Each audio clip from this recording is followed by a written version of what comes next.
Другі дзень наших великопостных реколекций. И нагадаю, вчора мы с вами разважали про покаяние в контексте вот этого грецкого слова метаноя, змены способу мышления. И, конечно, идет размова про способ мышления, который есть грешный. Не все, что в нашей голове, прям таки одразу будет от зла. Не эти процент, не малые, великие, где размова про вот этот процент, да, что тут треба меняться, першим нечто в житті поміняється, найперш треба зрозуміти, що нам треба міняти, що Бог називає гріхом. І тому, протягуючи наші розважання, ось ці акценти про покаяння, про метаною, сьогодні особливо хочу розважати на тему гріху і такий духовний позір, духовне розуміння, чим є гріх. Часто мы думаем, свядомо или несвядомо, что грех – это просто порушенные правила некие. Нехто выдумал эти правила, это Бог. Невядомо чему их треба виконувати. И когда мы эти правила не виконуємо, это такое стандартное наше мышление, Бог гневается, злуется, психуя и наказывая. И мы так думаем, потому что мы так робим. Мы устанавливаем правила, по которых повинны іншие жить. Коли яны не живут по этих правилах, нас берут нервы. И нам выдается, что вот так вот Господь робит. И думаю, что многие люди, чему им так здається, что так просто можно грошить, потому что они не бачат, згрошив, правила порушив, нібито нічого не сталося. Наприклад, коли раніше, не один раз я такое чув, що люди часом казали, що нам страшно розводитися, страшно другі розжениться, замуж виходити, бо у нас у вёске ніколи так не робили. У нас ніхто так не робив, і люди кажуть, як це, я буду в моїм роду, в моїй сім'ї, білая ворона. Это контекст культуры, это не питання навіть віри. Это контекст культуры. А теперь мы живем в іншому контексте культуры. Поразводившися повно, поженились, замуж повыходили другий, третий раз. Так само повно таких историй. И вот этот контекст культуры, он уже не тримає, и у людей возникает страх. Такий добрий страх Божий, тому що нічого не гримнуло, Бог не наказав, а може нічого страшного в этом і нема. Так ось, що таке грех?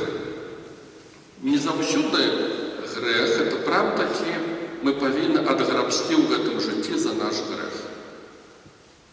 Часом є такі, ведаю, любителі, віруючі, коли люблять так от попужати різними страшними, демонічними історіями. Ні, з грехом не завжди так є. У некоторых выпадках, да, люди грешат одразу наступствы бачные греху. У некоторых выпадках нібито ні. Так що такое грех? Грех – это у любым випадку присутність зла. У любым випадку за грехом стоїть той чи інший дух. І в принципі розібратися, що є грехом, ми можемо тільки по милості Божій. Ми самі в этом не розберемося.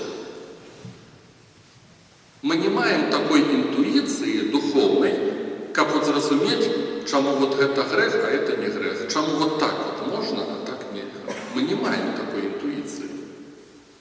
Коли сатана спокушає Адама и Еву, и он говорит, что вы будете, как Бог, ведать добро и зло.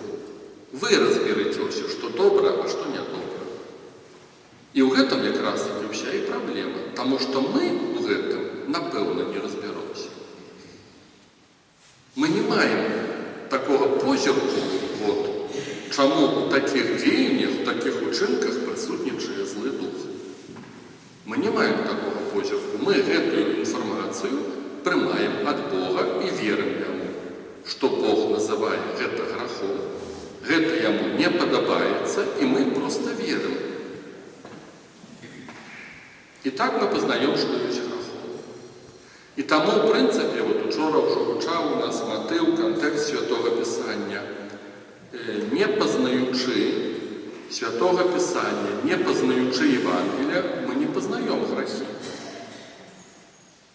Тое, што мы бачылі ў малітоўніках, вось гэтыя 10 пунктаў, там, не забівай, не чужалож, не крадзі, не сведчы фальшыва, но гэта такі міні-катэхізм для дзяцей. Бо дзецям многія рэчы не растлумачыш. Калі з вас нехта яшчэ не зразумеў, то дзецям цяжка растлумачыць, напрыклад, 6-ю запаведь, не чужалож. Чаму? Таму што дзеці нават не ведаюць, як так можна. Калі яны чуюць па-беларуску асабліва не чужалож, яны думаюць, што не падманваюць. Чужая ложь.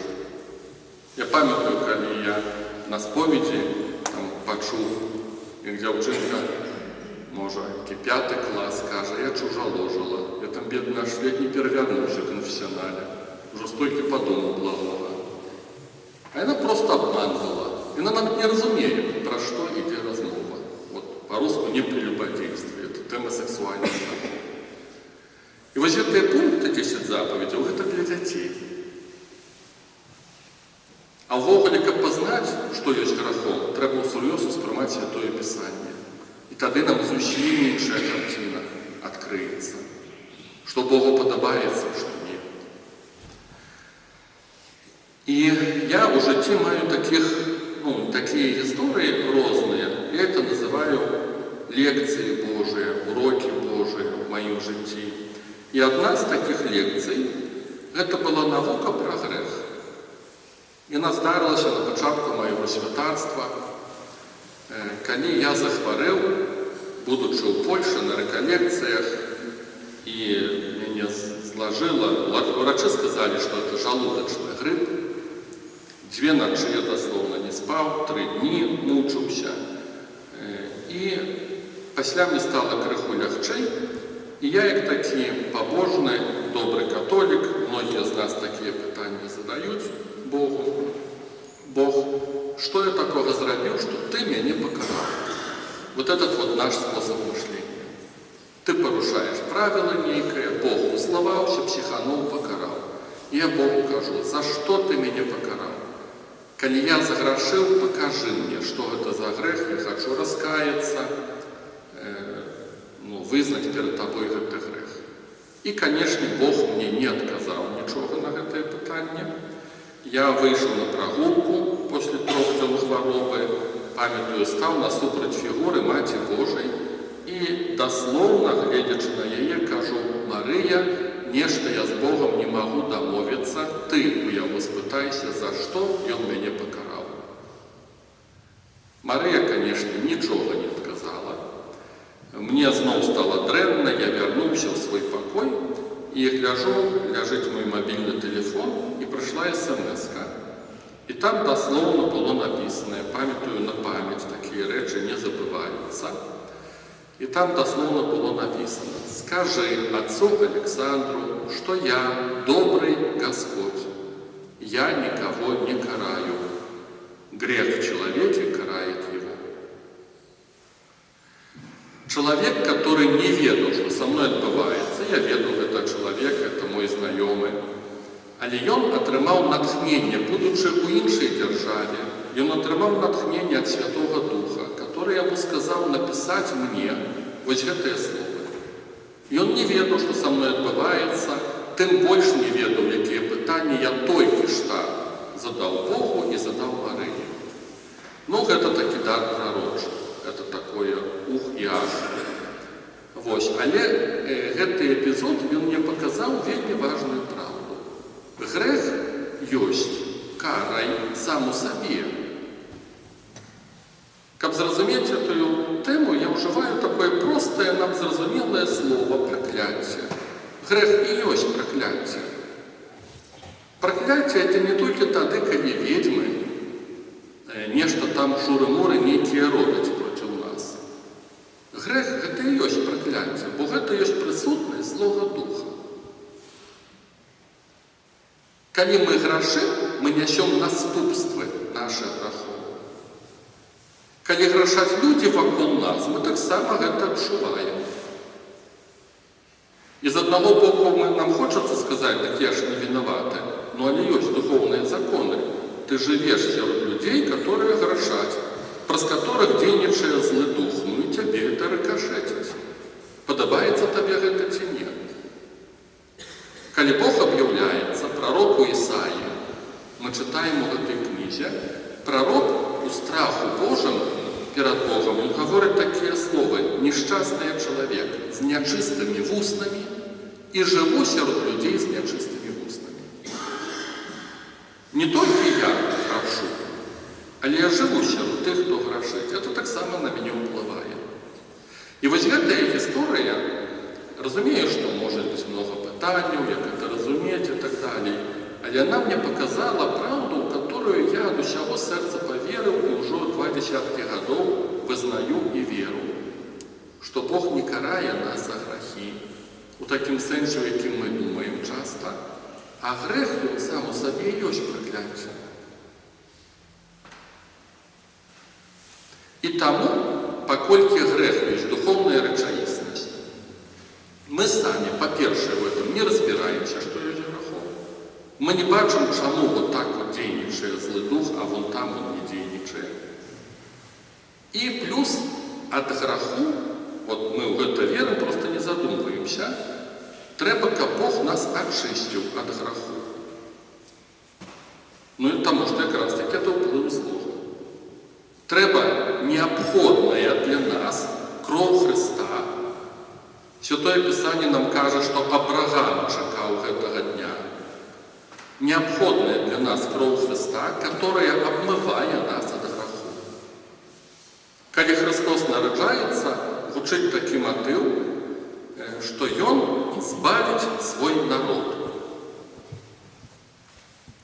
Калі б грех не меў духовной речаїсності, тогда питання, от чего збавляць народ?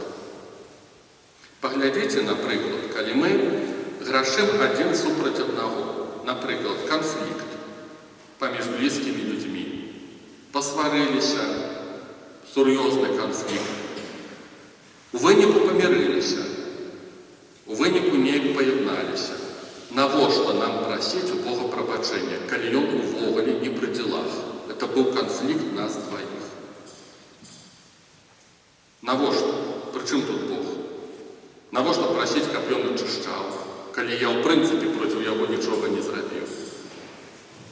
Калі я грашу сам супротив себе, например, вот живу один, никого не чапаю, просто нехто уживає наркотики, нехто уживає алкоголь, надуживає, нехто курить.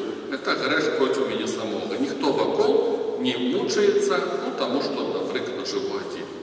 Навошта просить, как Бог очищал меня от греху? Я только сам себе шкоджу. Ну, тому что грех есть проклятие. Тому что это духовная речаїсність. И вот в этот момент нам треба, разуметь духовную речаїсність греху. И так само разуметь то, что мы, вот не познаючи Писание, мы на самой справе, мы не познаем, что есть грех. Когда мы споведаемся, и мы не стараемся познать наши грехи, то они никуда не деются, и они остаются.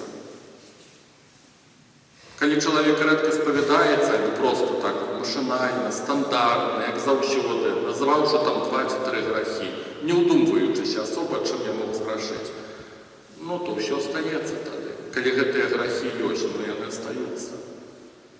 Грехи непознанные, они все равно остаются. Конечно, когда я несвядомо грашу, может, это меньше уплыв, меньше отказность, они все равно остаются. И тому это духовный труд, что мы повинны, по идее, познавать свои грехи, разбираться в этом. Я ведаю много таких историй, когда люди начинают задавать питання Святому Духу, просить: Господи, покажи мне, чим я сгрешил. Покажи мне, як ты глядишь. И Бог показывает грехи. Коли только есть такое желание. Коли его нема, нет, все, живут люди в своих грехах, ничего не бачат, не познают. Я ведал истории, где после таких молитв люди вспоминали, что было 10-20 годов назад. У снах открываются людям грехи, которыми они могли сгрешить, потому что уже хотели, в конце концов, познать. Але найперш треба розуміти, що це духовна речаїсність. Це я повинен бути зацікавлений, позбаватися этого греху. И увогуле с грехом есть так, что есть свои правила, свои закономерности. Когда мы грешим первый раз, это соромно и страшно, когда дотыча тяжкого греху. Другий раз прости, третий раз еще прости, 10-й мы уже кажем, что это норма. И проблемы нема ніякой. Вот эта вот интуиция, некая чуйка духовная, она притупляется. То, что для людей еще 50 годов назад было кошмаром, сегодня уже не кошмар. То, что люди 50 годов назад не могли дозволить, сегодня легко дозволяют. А это не значит, что грех перестал быть грехом. Просто когда ты погружаешься в эту речаїсність, в это болото, ты привыкаешь до этого.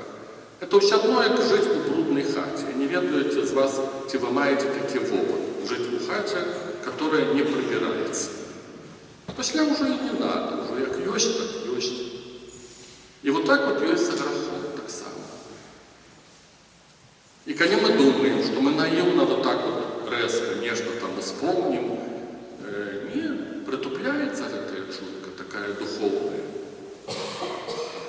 Цікаво, думаю, что по провіді Божому мы сегодня чуем цікавий епизод у Євангелії, коли до Христа приводить женщину, яку зловили на греху чужолоства, и ее хочут забить каменями, и Христос ее оправдывает. Не оправдывая ее на грех, а я оправдывая ту женщину, каже, я не виню тебя, не греши больше. Але там есть цікавий епизод, коли пан Єсус каже, хто з вас без греху, нехай перший кине у яє камінь. І ніхто не кинув. Чому? Тому що це було релігійне громадство.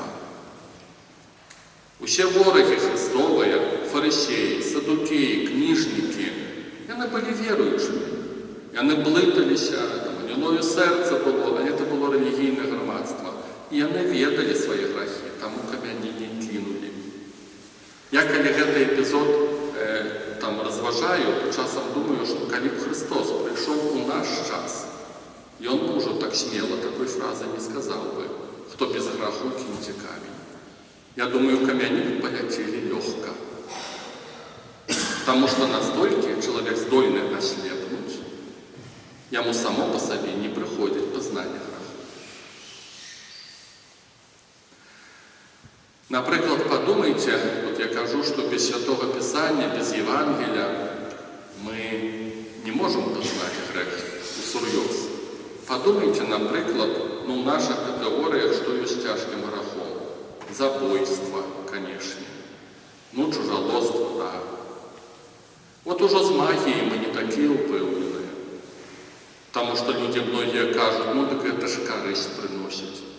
Чому-то бабок водят детей своих, внуков, потому что из пуху радше не помогают, а бабка там нечто шурину разробить помогло. И это головний аргумент, это помогает.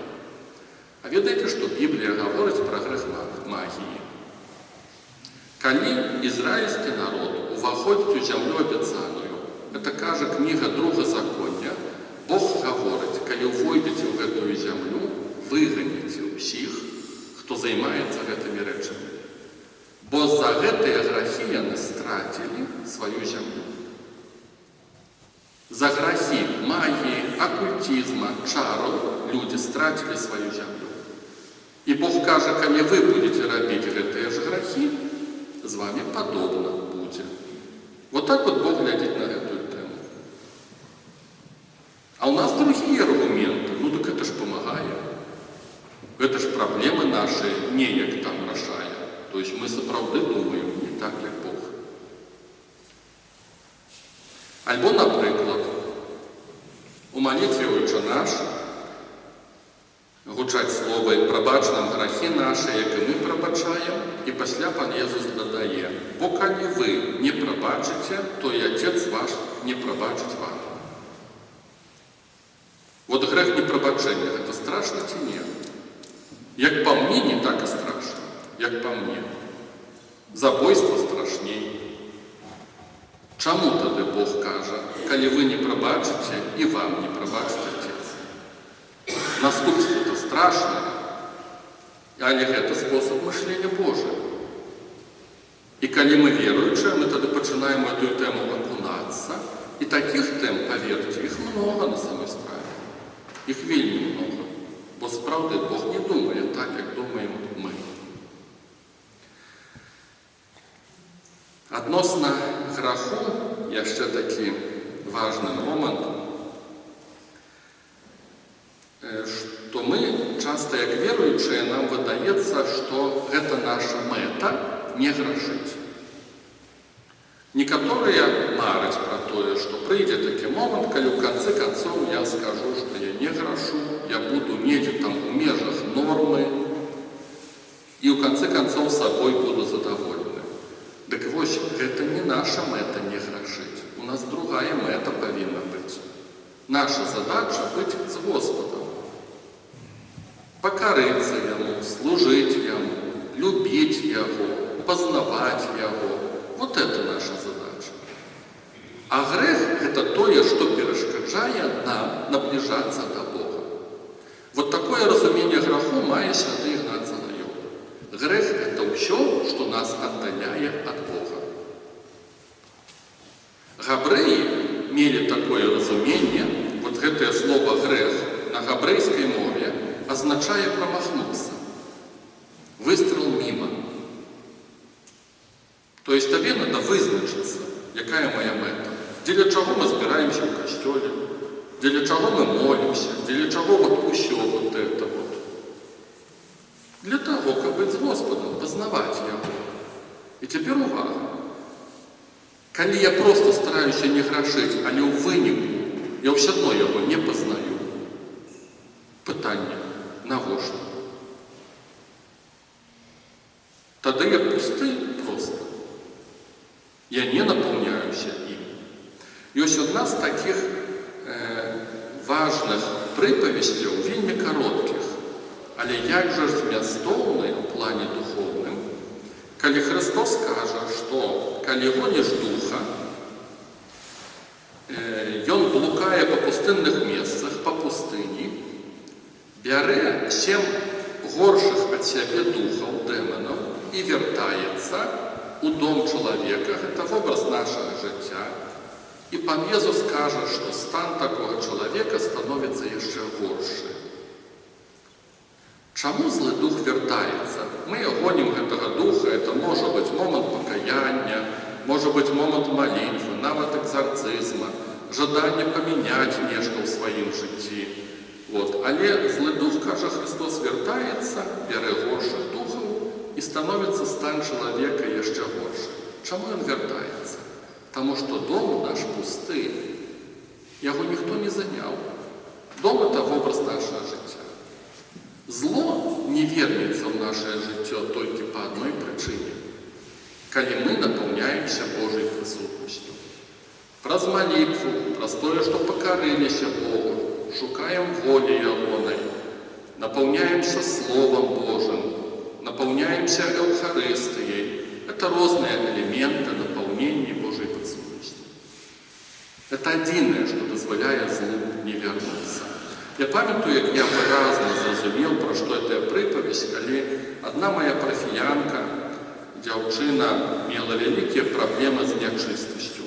У яе былі хлопцы, адзін, другі, сексуальныя зносіны. І яна сапраўды перажывала, шчыра перажывала, што яна не можа з гэтага выпутацца. І ў пэўным моманце мне як нешта дашло. Я бачыў, што яна перажывае, што яна каецца, і ўсё адно тое самае. І ў пэўным моменце мне дайшло. Я ў яе пытаюся, а колькі ты часу праводзіш на малітве? Яна кажа, зусім нічога, часу няма. А колькі ты часу са Словом Божым? Няма часу. Я ўсё зразумеў, яна пустая. Яна Богом не напаўняецца. Яна проста хоча не грашыць гэтым грахом. А яна не напаўняецца Богом. І зло вяртаецца. І вот так вот гэта працуе. Таму Таму вось у гэтай тэме змены мышлення, пакаяння, вызвалення ад граху нам трэба зразумець, што мы павінны ісці за Господам, мы павінны яго шукаць. Гэта самае галоўнае. І можа быць, што мы ўсё адно будзем грэшнікамі, которые падаюць, але яго шукаюць. Это намнога лепшы варыянт, чым безгрэшнасць. Ёсць такая прыпавесць, і гэтым я хочу скончыць нашае разважанне. Вельмі вядомая прыпавесць, 15 раздзел Евангелія ад Лукі. Прыпавесць пра блуднага сына. А на самой справе гэта размова пра двух блудных сыноў. Адзін з іх, меншы, папрасіў таты, это вобраз Айца Нябеснага, маёмасць, пайшоў, прагуляў усё, прапіў, з жанчынамі там гуляў, у выніку жыў ужо, як кажа Святое Пісанне, са свіннямі, сам як свіння. І ён перажыў пакаяннем, навяртаннем, ён сказаў: «Стану, вярнуся да Айца майго». І Отец робіць для яго пір. Это вобраз радасці Божай, калі вяртаецца грэшнік. Але ў гэтай прыпавесці ёсць мова пра другога сына, который нічога дрэннага не зрабіў. Такі хорошы, правільны, вывезаны католік.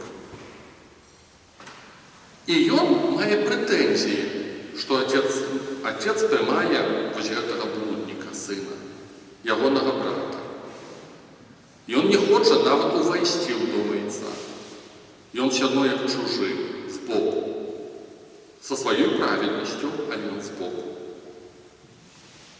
І Отец выходзіць да яго насустрач і кажа: «Што з табой?» І гэты сын кажа яму такія словы: «Я табе ўсе годы служу. Я верно выконваю ўсе твае заповеди, все наказы твае. Але ты мне не даеш парадавацца». І Отец здзіўляецца, кажа: «Як не даю парадавацца? Усё маё твоё, бяры, радуйся. Усё маё твоё». Оказывается, вот этот вот сын жил увесь час такой философией, что у него есть свое жыццё, и он жил сам для себя. И он не цікавіўся справамі Айца. И он просто выконваў тое, что ему казалі. И он увесь час хотел свое жыццё уладкаваць по-свойму. И оказалось в финале, что он чужы для вось гэтага Отца. И так, как говорят габрэі, промах, грех – это промах. Ён за свою праведнасцю, в кавычках, промахнуўся вельмі сур'ёзна. Потому что ён Отца Небеснага так и не пазнаў. И увогуле гэтага не рабіў. И что з таго, што ён выконваў усе правілы? И что з таго? Я не ведаю, ці вы мелі такі вопыт. Я маю такі вопыт. Калі праведнасць у кавычках пачынае мучыць.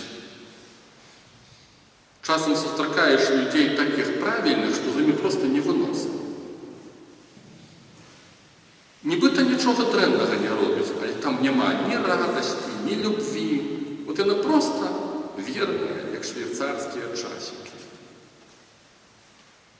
У мяне ёсць такая інтуіцыя, што гэта мучае, потому што там няма жыцця, там няма любві. І навошта тады ўсё гэта? Таму, калі разважаем пра грэх, павінны памятаць, што это не наша задача просто не грашыць. Наша задача з Господом быць.